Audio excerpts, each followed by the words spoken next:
नमस्कार, बड़ी खबर के साथ मैं हूं दीपक कुमार। बिहार विधानसभा में पशुपालन विभाग से संबंधित सवाल का जवाब देते हुए विभागीय मंत्री विपक्ष के निशाने पर आ गए। दवा खरीद का सरकारी दावा विपक्ष को हजम नहीं हुआ और नंदकिशोर यादव ने इस मुद्दे को लेकर सरकार पर घोटाला का आरोप लगा दिया। सदन में दोनों पक्षों में बढ़ती नोकझोंक को देखते हुए सभापति ने मंत्री महोदय को पूरे आंकड़ों के साथ दोबारा जवाब देने को कहा, पर इतने से ही विपक्ष को सरकार की निष्क्रियता का हवाला देके हमला करने का मौका मिल गया है। बड़ी खबर में आज इसी पर बात करेंगे।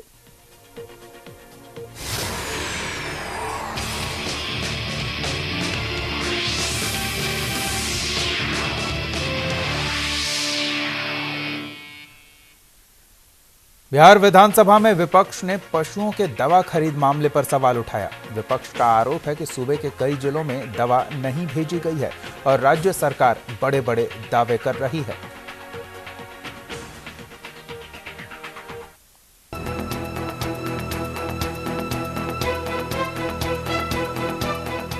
बिहार में पशुओं की दवा को लेकर सदन गर्म रहा। प्रश्नोत्तर काल में बीजेपी नेता नंदकिशोर यादव ने मौजूदा वित्तीय वर्ष में पशुओं को दवा उपलब्ध कराने को लेकर सरकार को फेल करार दिया। उन्होंने कहा कि महज 7 से 8% राशि ही दवा के नाम पर खर्च की गई। राज्य के अंदर पशुओं को अनेक प्रकार की बीमारियां होती हैं। उन बीमारियों के से निजात के लिए राज्य सरकार ने तय किया था 42 प्रकार की दवाइयां खरीदने के लिए, और 42 प्रकार की दवाइयों के लिए राशि भी आवंटित हो गई। जिलों को आवंटन का अधिकार दिया गया, लेकिन वित्तीय वर्ष समाप्त होने वाला है। अब तक केवल 7.58% राशि खर्च की गई है। दर्जनों जिले ऐसे हैं जहां दवा खरीद की प्रक्रिया भी पूरी नहीं की गई, टेंडर भी पूरा नहीं किया गया। जब मंत्री को जानकारी नहीं है, विभाग को जानकारी नहीं है, खरीदारी हो नहीं रही है, पशु बेहाल हो रहा है, किसान परेशान हो रहा है, जो पशुपालक है वो परेशान है, तो पशुपालकों की दुर्दशा हो रही है और पशुओं की दुर्दशा हो रही है। लेकिन राज्य सरकार मस्ती में केवल बतौलेबाजी करने का काम कर रही है। उधर विभागीय मंत्री ने कुछ आंकड़ों के जरिए विपक्ष पर पलटवार किया। अवधेश सिंह ने कहा कि विपक्ष को सिर्फ घोटाला दिखता है, काम नहीं। पहली बार बिहार में कैलेंडरिंग से हमने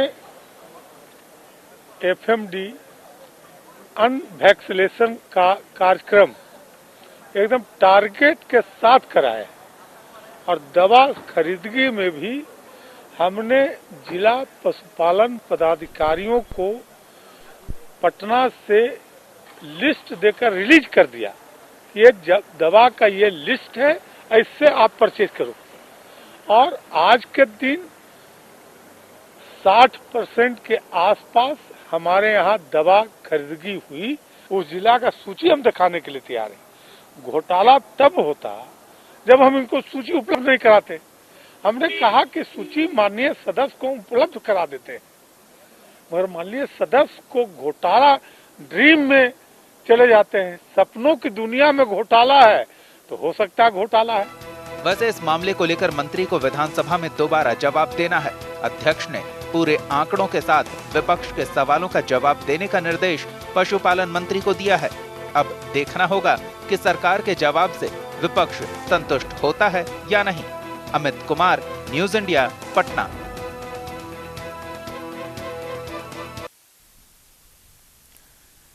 चलिए, तो हमारे संवाददाता अमित हमारे साथ सीधे जुड़े हुए हैं, रुक करेंगे उनका। अमित, विभागीय मंत्री के जवाब से संतुष्ट नहीं हो सका विपक्ष और सरकार पर सीधे पशुपालन विभाग में घोटाले का आरोप लगा दिया।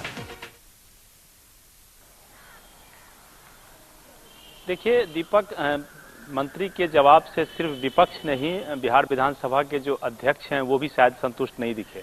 यही वजह है कि आज अध्यक्ष ने एक बार फिर इस पूरे जो प्रश्नकाल के दौरान ये जो सवाल उठा था, इस सवाल को फिर दूसरे दिन शिफ्ट करने की बात कही और उन्होंने मंत्री को ये भी निर्देश दिया कि पूरे मामले पर वाजिब जो जवाब हैं, जो आंकड़े हैं, उसे लेकर फिर से दोबारा इस पूरे मामले पर अपना जवाब दें। लेकिन दीपक, आंकड़े जिस हिसाब से कह रहे हैं, विपक्ष ने सवाल उठाया, विपक्ष की तरफ से ये दावे किए गए हैं कि जो अब तक पशुओं की दवाई होती है, लगभग 40 ऐसी दवाई होती है विभिन्न बीमारियों की, जो विभिन्न जिलों में भेजे जाते हैं। विपक्ष का सवाल यही है कि वित्तीय वर्ष समाप्त होने को है, लेकिन महज 6 से 7% जो दवा है वो विभिन्न जिलों में भेजे गए हैं। वैसे मंत्री ने ये जवाब देने की जरूर कोशिश की अपने इस प्रश्नकाल के दौरान। उन्होंने कहा कि लगभग 60% जो दवाएं हैं वो विभिन्न जिलों में भेजे गए हैं, और उन्होंने कहा कि इसके पहले जो कोशिश होती थी वो सचिवालय स्तर पर इसकी पूरी टेंडर निकाला जाता था पूरे बिहार को देखते हुए, लेकिन अब उसमें बदलाव किया गया है। अब जिला स्तर पर टेंडर निकाला जाता है। जो पशुपालन पदाधिकारी हैं जिला स्तर के जी, उन्हें अब इसको लेकर पूरी एक नई नीति के तहत उन्हें यह अधिकार दिया गया है। अमित, और इसे लेकर नोकझोंक की स्थिति भी बन गई थी। हमारे साथ बीजेपी प्रवक्ता विनोद नारायण झा जी जुड़े हुए हैं। विनोद जी, स्वागत है आपका न्यूज इंडिया पर। जी धन्यवाद। विनोद जी, पशुपालन विभाग के मंत्री महोदय आंकड़ों के साथ सदन में उपस्थित नहीं हो पाए, तो क्या ये वजह हो सकती है कि घोटाला का आरोप लगे सरकार पर? देखिए, ये तो घोटाले वालों की सरकार है। जब 15 साल सरकार थी इन लोगों की, तो उसमें एक दर्जन मंत्री जेल गए, 1 दर्जन IAS ऑफिसर जेल गए थे, तो उन्हीं लोगों का है। तो फिर उसकी बू आने लगी है अभी तक। और चारा घोटाला में तो खुद लालू यादव सजायाफ्ता है, जेल जा चुके हैं। अभी हालत ये है कि यहाँ जिलों को टेंडर दे दिया, काम दे दिया गया, और सरकार के पास कोई इसकी जानकारी नहीं है हाउस में कि कितनी दवा खरीद हुई, किस किस जिला में कितने खरीद हुए, और किस जिला में खरीद हुए और टेंडर हुए, उसके क्या हुई और कैसे उसका वितरण हुआ, कैसे मवेशियों में बांटा, कैसे मवेशियों की बीमारी का इलाज हुआ। इसलिए कहीं न कहीं घोटाले की बू आती है। इसीलिए जब सवाल विधानसभा में लोगों ने, विधायकों ने पूछा, तो सरकार ने का जवाब संतोषजनक नहीं था, तो सब लोग इसे घोटाले की बू आ रही थी जी। तो लेकिन विनोद जी, वो तो कह रहे हैं कि हम पूरा आंकड़ा देने को तैयार हैं, जिस हिसाब से सवाल आया उसी हिसाब से जवाब तैयार किया गया था। अगर सदस्य संपूर्ण आंकड़े की मांग करते हैं तो वो विभाग की ओर से पूरा आंकड़ा भी देने को तैयार हैं, तो थोड़ा संयम क्यों नहीं बरता जा रहा है विपक्ष की ओर से? आंकड़े देने का तैयार नहीं थे, वो कुल मटोल देते थे। किस जिला में क्या खरीद उनको कुछ आइडिया ही नहीं था, केवल पॉलिसी बता रहे थे कि हम लोग प्रदेश में खरीदना बंद कर दिए हैं, अब जिला खरीद रही है। इसीलिए उनके गोल मटोल जवाब से लोग परेशान नहीं थे, केवल शब्दों में वो बोल रहे थे, उनके पास कोई जानकारी नहीं थी। इसलिए ऐसी परिस्थिति पैदा हुई। दरअसल यदि उनको ऐसी परेशानी नहीं है तो एक उच्च स्तरीय जांच बैठा दे, और जांच का जो रिपोर्ट आएगा वो सदन में रख देंगे, मामला ही खत्म हो जाएगा। अपने ही निगरानी से करा लें वो जांच, निगरानी विभाग को दे दें, हम मांग करते हैं। विनोद जी, थोड़ा और आपका वक्त लेंगे, फिलहाल एक प्रतिक्रिया सुमन कुमार मलिक जी के ले लेते हैं। कांग्रेस प्रवक्ता है, हमारे साथ जुड़ चुके हैं। सुमन जी, स्वागत है आपका न्यूज इंडिया पर। जी धन्यवाद। सुमन जी, एक और गंभीर आरोप सरकार पर, महागठबंधन की सरकार पर, कि बेजुबानों की दवा खरीद में भी बड़ा घोटाला। देखिए, ये गंभीर आरोप किसने लगाए हैं? ये गंभीर आरोप उन लोगों के द्वारा लगाए गए हैं जिन्होंने बहुत गंभीरता से हिंदुस्तान के लोकतंत्र का गला घोंटा है। जिस तरीके से उन्होंने विधानसभा चुनावों में, जहाँ की उनकी स्पष्ट जो है भागीदारी नहीं बन रही थी, मैं आपको बताता हूँ, जिन लोगों के पास लोकतंत्र को बचाने का सोच नहीं है, और जिस भाजपा की नीतियां ही आरोप और प्रत्यारोप की रही है, तो वैसे परिस्थिति में अगर यह आरोप नहीं लगाएंगे तो और करेंगे क्या? दूसरी बात क्या है कि हमारे महागठबंधन के नेता और हमारे मुख्यमंत्री श्री नीतीश कुमार के रहते कोई भी व्यक्ति, चाहे वह कितना भी सक्षम हो, मजबूत हो, गलत काम नहीं कर सकता। और हमारे सरकार में कोई भी मंत्री जो है वो जवाबदेह है और जवाबदेही के साथ काम कर रहे हैं जी। लेकिन तो कुछ काम हो ही नहीं रहा है। अगर काम होता तो फिर गलत काम होता ना, या सही काम होता, पर काम ही तो नहीं हो रहा। और हम लोग यही समझते हैं कि भाजपा का जो चरित्र रहा है उसी की वो खाना पूर्ति कर रही है। विनोद जी, क्या कहेंगे? चलिए, संभवतः आवाज नहीं आ रही है विनोद जी की। लेकिन सुमन जी, सरकारी आंकड़े गवाही दे रहे हैं कि काम नहीं हो रहा है, और जब काम नहीं हो रहा है तो इस तरह के आरोप तो लगेंगे। मैं आपको बतलाता हूं दीपक जी, हमारे जो स्वास्थ्य मंत्री हैं उन्होंने 2 दिन पहले या बार-बार वो अखबारों में कह रहे हैं, आप मीडिया के बड़े लोग हैं, आप लोगों के बीच भी यह जानकारी है, तो वो कह रहे हैं कि दवा की जो प्रक्रिया है खरीदने की वो हम कर रहे हैं। अगर दवा है तो वो भी स्वीकारते हमारे मंत्री, नहीं है तो जो सो क्यों नहीं है और कब तक आ रही वो भी स्वीकारते हैं। इस पर राजनीति करने की तो कोई जो सो बात ही नहीं बनती थी। लेकिन चूंकि अभी बहुत ज्यादा अति उत्साह में हमारे भाजपा के लोग हैं, तो अति उत्साहित लोग कुछ भी कर सकते हैं। तो अति उत्साह के कारण वो जैसा भी हो आरोप लगाने से बाज नहीं आ रहे हैं। जबकि उन्हें यह जानकारी होनी चाहिए कि नीतीश सरकार जो है, उनके नीतीश जी के कुशल नेतृत्व में राज्य के सर्वांगीण सभी विभागों में, सभी मंत्रालयों में जनहित के मुद्दों पर पूरे गंभीरता से काम कर रही है। और कोई भी मंत्री जो है वो काम कर रहा है और उनकी मॉनिटरिंग खुद मुख्यमंत्री करते हैं। तो ऐसे स्थिति में कोई मंत्री या कोई मंत्रालय पर कोई आरोप लगाता है कि काम नहीं हो रहा है, तो ये उस पॉलिटिकल पार्टी का राजनीतिक चरित्र है। बस उसका हम यही लोग जो सो जवाब मानते हैं। चलिए सुमन जी, आपकी बात मान लेते हैं, ये आपके विपक्ष का सियासी चरित्र हो सकता है, लेकिन ये बताइए कि अगर खर्च ही नहीं किया गया विभागीय पैसा, तो फिर दवा आई कहां से? क्या कंपनियों ने बिहार सरकार को मुफ्त में वो दवाएं दी? नहीं, अगर आपका ये जो सवाल है कि पैसा ही नहीं खर्च हुआ है, तो हमारा कहना है कि जो काम कर रहे हैं उतना ही पैसा हम खर्च कर रहे हैं। लेकिन ये नहीं है, इससे साफ साबित होता है कि दवा नहीं है तो दवा की खरीदने की प्रक्रिया चल रही है और जो आवंटित राशि है वो सुरक्षित है, उससे कोई बंदरबांट नहीं किया गया है। तो कि सरकार में बंदरबांट होने का कोई गुंजाइश नहीं है, सिर्फ काम होगा और काम के बीच में एक सरकारी प्रक्रिया भी होती है। उस प्रक्रिया के तहत हो सकता है कि 2-4 दिन लेट लगे, लेकिन राशि और सरकार के जनहित की जो उपलब्धियां हैं, दोनों जनहित के मुद्दों पर सुरक्षित है। हम जनता के हितों के साथ हैं और हमारी सरकार जो है जो आवंटित राशियां कर रखी है वो भी सुरक्षित है जनता के हितों के रक्षा। सुमन जी, तो क्या लगता है, क्या अधिकारियों ने जवाब ठीक से तैयार नहीं किया जो विपक्ष ने सवाल उठाया था, और इसका खामियाजा अब सरकार? नहीं, जब तक हम पूरी जानकारी, चूंकि मैं कांग्रेस पार्टी का प्रवक्ता हूं प्रदेश का, विभागीय मामले में हो सकता है मुझे पूरी जानकारी नहीं है, तो मैं जानकारी लेके और आप जब भी अगली बार मैं इस विषय में अगर आमंत्रित करते हैं तो मैं आपको जरूर उसके विषय में जवाब दे दूंगा जी। लेकिन सुमन जी इस बात को लेकर आश्वस्त करा रहे हैं कि सरकार के सभी विभाग के मंत्री, हमारे सरकार में कोई भी मंत्रालय जो है वो जनता के मुद्दों पर पूरे मुस्तैदी के साथ है, गंभीरता के साथ है। और हमारी जनता ही जब स्वस्थ नहीं रहेगी तो हमारी सरकार किसके लिए काम करेगी? तो हम लोग का क्या हाल है ये तो देख ही रहे हैं, लेकिन यहाँ जानवरों की बदहाली पर भी बात हो रही है। चलिए सुमन जी, थोड़ा और वक्त लेंगे आपका। हमारे साथ दानिश रिजवान, हम प्रवक्ता जुड़े हुए हैं। दानिश जी, स्वागत है आपका न्यूज इंडिया पर। जी धन्यवाद।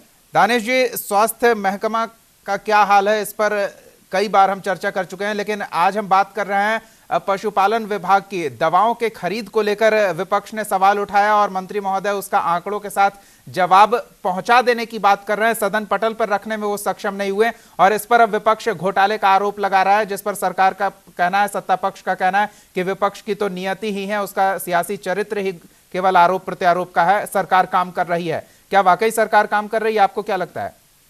जी, एक तो चीज है दीपक जी की सरकार काम कर रही है। सरकार काम कर रही है टॉपर घोटाला कराने में, सरकार काम कर रही है नौकरी घोटाला कराने में, सरकार काम कर रही है दलितों की बस्ती उजाड़ने में।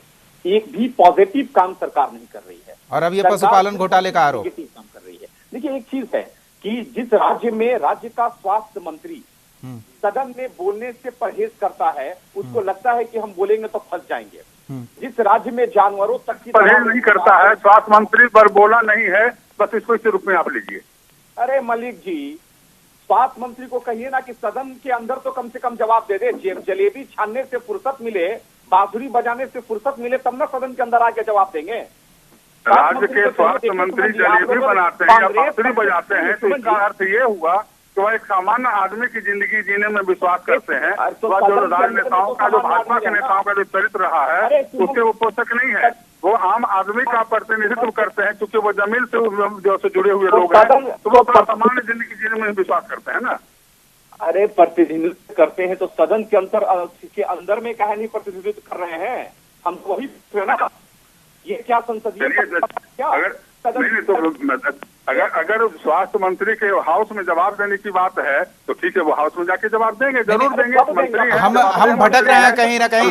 दानिश रिजवान जी, सुमन मलिक जी, हम बात कर रहे हैं पशुपालन विभाग में ये जो बातें सामने आ रही है, राशि खर्च हुई नहीं और दवाएं खरीद लेने का दावा कर रहे हैं विभागीय मंत्री। दानिश जी, इस पर बात करें।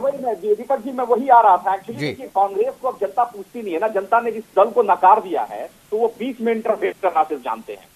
देखिए, वास्तविकता ये है कि सदन पर किसी भी मामले पर वाद विवाद करने से जो सत्तारूढ़ दल के लोग हैं वो भाग रहे हैं, वो घबराहट में हैं, क्योंकि आंतरिक कलह इतना ज्यादा हो गया है। आप देख रहे हैं आज राबड़ी देवी कह रही हैं कि भाई हम सभापति नहीं बनने देंगे किसी को। कल इनके एक रघुवंश प्रसाद सिंह जी कह रहे हैं कि मुख्यमंत्री नीतीश कुमार जी ने जाकर हमको हरवा दिया उत्तर प्रदेश। देखिए ये आंतरिक दानिश रिजवान जी, ये जो घोटाले का आरोप विपक्ष ने लगाया है, बीजेपी ने, ये आरोप कितना मजबूत और दमदार देख रहे हैं?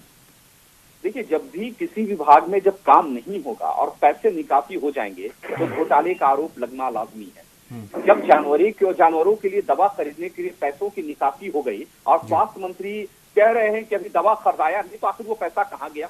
ये सदन के पटल पे जवाब देना चाहिए। और जब सदन में कोई बात निकलती है तो उसका जवाब सदन के पटल पे दिया जाता है, ना कि आप ये कहिए कि भैया हम घर पे जवाब भिजवा देंगे। तो फिर सदन चलाने की जरूरत क्या है?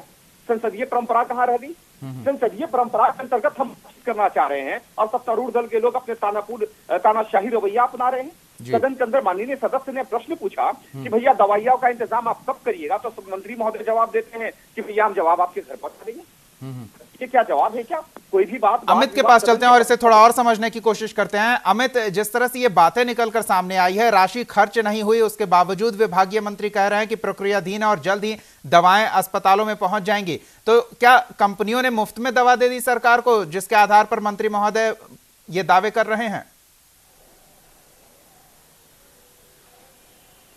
देखिए दीपक, पक्ष और विपक्ष किसी दूसरे मसले पर भटकता दिख रहा है, लेकिन जो विपक्ष का आरोप है, विपक्ष ने सीधे तौर पर आरोप लगाया कि पशुपालन से जुड़ा जो दवा था वो उन तमाम अस्पतालों में पहुंचने चाहिए थे, जिले में पहुंचने चाहिए थे, लेकिन कहीं ना कहीं सरकार उसमें फेल हुई है। जो आंकड़े विपक्ष के पास थे, उस आंकड़े के मुताबिक महज 6 से 7% जो जिले हैं, जो दवा हैं, वो वहां पहुंचे हैं। लेकिन जो सरकार की तरफ से जवाब दिए गए, वैसे फिर से आगे उन आंकड़ों के साथ उन्हें जवाब देना है, लेकिन जो सरकार की तरफ से जवाब दिए गए, मंत्री ने साफ किया कि तमाम जगहों पर दवा पहुंची है।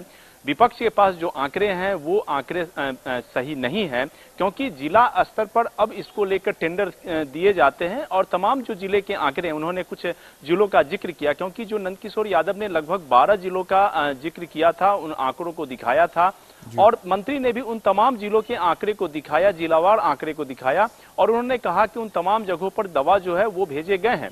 और जब जिला में जब पशुपालन पदाधिकारी को ही इसका पूरा जिम्मा दिया गया है, वैसे कुछ जिले जरूर हैं जहां इस तरह की स्थितियां साफ नहीं है, उन आंकड़ों को भी मंगाया जाएगा, लेकिन उन्होंने ये साफ किया कि जो घोटाले का जिक्र बिहार विधानसभा के अंदर विपक्ष ने लगाया है वो बेबुनियाद है। सरकार पशुपालन के क्षेत्र में बेहतर काम लेकिन अमित, इन आरोपों को बेबुनियाद कैसे माना जाए? वित्तीय वर्ष खत्म होने को है और केवल 7 से 8% राशि ही खर्च हो पाई है और बाकी राशि का हिसाब देना होगा, और ऐसे में आरोप तो लगेंगे ही। सवाल यही है दीपक, क्योंकि अगर हम वर्तमान वित्तीय वर्ष को देखें, महज कुछ महीने शेष हैं। सवाल विपक्ष ने इसी मसले को लेकर उठाया कि महज कुछ महीने के अंदर अगर 9% या 7% राशि खर्च हुई है तो बाकी राशि का इस्तेमाल सरकार इस्तेमाल करने में आखिर क्यों फेल हुई। दूसरा सबसे अहम था कि अगर राशि खर्च की गई है, क्योंकि अगर मंत्री जिस हिसाब से करें उनके कहने के अनुसार 60% राशि खर्च हुई है, तो सवाल उठता है कि अगर 60% राशि खर्च हुई और जिलों में दवाई अगर नहीं पहुंची तो आखिर वो बंदरवाट हुआ कहां? वैसे कहीं ना कहीं इंतजार करने की जरूरत है दीपक, क्योंकि मंत्री एक बार फिर तमाम आंकड़ों के साथ अपने विपक्ष के प्रश्नों का जवाब देंगे। बिल्कुल, किसी निष्कर्ष पर पहुंचना फिलहाल जल्दबाजी होगी, लेकिन सुमन जी से एक प्रतिक्रिया ले लेंगे। सुमन जी, जिस तरह से ये बातें सामने आ रही है, विपक्ष भी अपने आंकड़े लेकर पहुंचा है जो सरकार की ओर से जारी किए गए हैं कि महज थोड़ी सी नाम मात्र की राशि खर्च हुई है पशुपालन विभाग में, और विभागीय मंत्री कह रहे हैं कि 60 से 70% राशि से दवाओं की खरीदारी हो चुकी है। जब दवाएं पहुंची नहीं, खरीदारी हो चुकी है, तो फिर गई कहां? देखिए, सबसे पहले तो दीपक जी मैं आपको बता दूं कि जब नीतीश सरकार ने शपथ लिया था जी, तो भाजपा और उसके गठबंधन के साथियों ने कहा था नीतीश जी को विश्वास दिलाते हुए, महागठबंधन को, कि हम एक सशक्त और स्वस्थ विपक्ष की भूमिका का निर्वहन करेंगे। लेकिन दुर्भाग्य यह है कि विपक्ष अपने भूमिका में आज इतने समय बीत जाने के बाद भी कहीं भी गंभीर नहीं है। आरोप और प्रत्यारोप में ही उसका समय जाया होता है और सही ढंग से नहीं चल पा रहा है।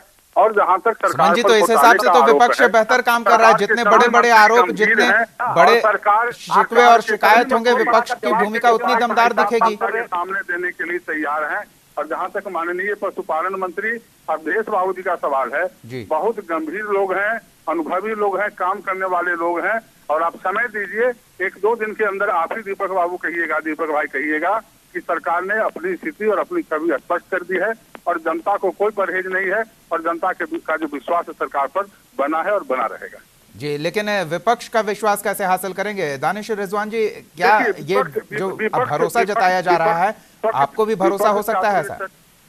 देखिए, मैंने स्पष्ट लहजे में कहा है कि जनता के मुद्दे हैं, जनता से जुड़े मुद्दों पर हमने जवाब मांगा था और मंत्री महोदय कह रहे हैं कि हम घर में जवाब भेज देंगे, फ्लोर पे नहीं रखेंगे। तो आप मुझे बताइए कि सदन की गरिमा कहाँ रह गई? संसदीय परंपरा रही है कि माननीय सदस्य सदन के फ्लोर पर प्रश्न रखते हैं, प्रश्न का जवाब विभागीय मंत्री देते हैं और उसके बाद अगर संतुष्ट वो नहीं होते हैं तो पूरक प्रश्न पूछते हैं। तो आज मामला यही था कि माननीय सदस्य ने प्रश्न रखा, मंत्री ने जवाब दिया, माननीय सदस्य ने पूरक प्रश्न पूछा और ये कह रहे हैं कि बाकी जवाब हम घर पहुंचा देंगे। अरे क्लियर बताइए ना कि जब दवा परचेजिंग हो गई है तो आखिर वो दवा स्वास्थ्य केंद्रों पे क्यों नहीं पहुंच रही है, ये प्रश्न है। तो इसका सटीक जवाब दे देना चाहिए था कि 10 दिन में पहुंच जाएगी, 5 दिन में पहुंच जाएगी। जो दोषी पदाधिकारी उनके ऊपर में कार्रवाई करिए, लेकिन ये दोषी पदाधिकारियों पे कार्रवाई करेंगे क्यों? क्योंकि जो अधिकारियों की पदस्थापना हो रही है वो माननीय मंत्री सेटिंग गेटिंग करके करते हैं और उन्हीं पदाधिकारियों पर वो कार्रवाई कर नहीं सकते हैं। तो आखिर जब जानवरों की दवा लैप्स कर जाएंगी, एक्सपायर कर जाएंगी, तब वो अस्पतालों में पहुंचेंगी क्या?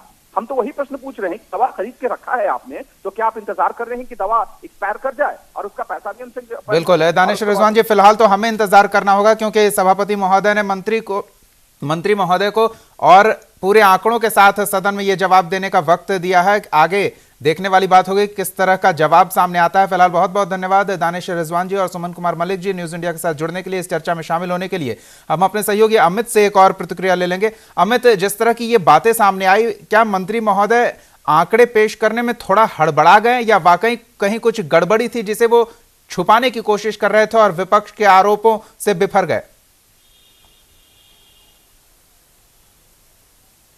देखिए दीपक, जो अगर हम मंत्री जी की उन हालातों को देखें, फाइलों में कहीं ना कहीं वो उलझ गए क्योंकि जो आंकड़े उनके साथ थे, क्योंकि जब वो बाहर पहुंचते हैं बिहार विधानसभा के बाहर और पत्रकार जब उनसे वो जवाब मांगते हैं तो कहीं ना कहीं जो प्रशासनिक अमला था, जो विभाग के अधिकारी थे, कुछ मदद उनको करते दिखे और तब वो उन आंकड़ों को निकालने, क्योंकि मैंने बताया कि उन्होंने कई जिलों के आंकड़े को जरूर सामने लाया, पटना और दूसरे अन्य जिलों के आंकड़े को उन्होंने दिखाया और उन्होंने कहा कि जिलावार आंकड़े मौजूद हैं और आज भी वो उस आंकड़ों को बिहार विधानसभा के अंदर पेश कर सकते थे, लेकिन अध्यक्ष आसन का ये निर्देश हुआ कि आगे इन आंकड़ों के साथ हाजिर होने जवाब दें, तो जाहिर तौर पर आगे उन तमाम चीजों को सामने लाएंगे, लेकिन सब जो तमाम आंकड़े थे वो हमारे पास उपलब्ध हैं। तो कहीं ना कहीं कुछ हड़बड़ाहट हुई है, लेकिन इन सब के बीच एक बड़ा सवाल है दीपक कि आखिर जो विपक्ष का आरोप है, विपक्ष ने जिस प्रकार के आरोप लगाए हैं, महज 7% दवा के खरीद का मामला उन्होंने उठाया है। इस मामले को लेकर भी राज्य सरकार को गंभीर होना होगा, क्योंकि आज अगर आप देखें बिहार विधानसभा के अंदर कई मामलों पर विपक्ष ने आक्रामक तेवर अपनाया था और सरकार पर सवाल उठाया था, चाहे वो ओलावृष्टि का मामला हो या फिर दूसरे मामले हो। मुख्यमंत्री नीतीश कुमार खुद हस्तक्षेप करते दिखे और मुख्यमंत्री नीतीश कुमार के भरोसे के बाद विपक्ष शांत हुए। तो जाहिर तौर पर यह भी एक बड़ा मामला है, क्योंकि इसके पहले भी दवा घोटाले को लेकर कई बार सवाल उठे हैं। बिहार विधानसभा के अंदर और बाहर इस मामले पर हंगामा भी हुआ है और सत्ताधारी दल को लगातार घेरा गया है। तो जाहिर तौर पर जो पशु दवा को लेकर जिस प्रकार विपक्ष ने सत्ताधारी दल पर यानी सरकार पर सवाल उठाया है, तो जाहिर तौर पर अगर सरकार ने बेहतर काम किया है, सरकार के 60% इलाकों में दवा पहुंची है, तो जाहिर तौर पर उन आंकड़ों के साथ आगे जो जवाब देने की जब बारी आएगी तो वो शायद उस मसले को रखेंगे, उन आंकड़े को भी देंगे। लेकिन आज जिस प्रकार की हड़बड़ाहट दिखी, जाहिर तौर पर विपक्ष आक्रामक था और किसी न किसी तरह से मंत्री जी उन आंकड़ों को सामने लाने में फेल हुए। अब आगे जब समय दिया जाएगा, उन समय में वो अपनी उन चीजों को सामने लाएंगे, तब ये पूरी तरह से साफ होगा कि क्या बिहार सरकार ने क्या बेहतर सही में काम किया है। क्या 60% जो दवा की बात की जा रही है वो 60% दवा लाभुकों तक या उन अस्पतालों में या फिर उन जिलों में पहुंचा है। लेकिन इन सब के बीच कहीं न कहीं जो जवाबदेही तमाम जिलों के जो पदाधिकारी हैं उन्हें दिया गया है, उस पर भी जांच करने की जरूरत है कि सरकार की नीयत, सरकार की मंशा उन लाभुकों को जो मदद करने की है, क्या सचमुच में वो जो चीजें हैं वो उन तक पहुंच पा रहा है या बिल्कुल। और इसके लिए आने वाले वक्त का इंतजार करना पड़ेगा जब विभागीय मंत्री इस पूरे मामले को और पूरे जवाब को आंकड़ों के साथ सदन पटल पर रखेंगे तब स्थिति स्पष्ट हो पाएगी। लेकिन सवाल तब भी वही रहेगा कि अगर दवाओं की खरीदारी हुई है तो वो अस्पतालों तक क्यों नहीं पहुंची और अस्पतालों से उन पशुओं तक क्यों नहीं पहुंची जो बीमारी से जूझ रहे हैं। फिलहाल अमित, बहुत बहुत धन्यवाद इस रिपोर्ट के लिए। जाहिर तौर पर सरकार के लिए अब ये दवा दर्द निवारक नहीं बल्कि दर्द का कारण बनती जा रही है। विपक्ष को घोटाले का आरोप लगाने का ये बड़ा मौका मिल गया है और अब देखने वाली बात ये होगी कि विभागीय मंत्री विपक्ष के इन आरोपों का क्या जवाब देते हैं। बड़ी खबर में फिलहाल इतना ही। आप देखते रहिए न्यूज़ इंडिया।